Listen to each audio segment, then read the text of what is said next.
When was the last time that you said, I want to join the military?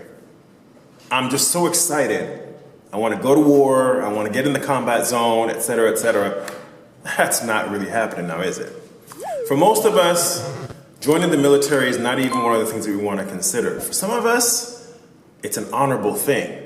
But in order to get people to join, a lot of times, the military has to offer bonuses. And what do young folks who have just gotten a chunk of money tend to do with such bonuses? They want to spend it, buy a car, maybe something else that's a little bit more high-end, who knows? But there are plenty of people out there, scammers in particular, who are just waiting to relieve you of your bonus. So let's not let that happen, especially if you're deployed military. You need strategic help, and we are here to provide it through the Financial Management for Deployed Military Workshop. We'll work with you to make sure you're educated and can protect yourself from such scammers.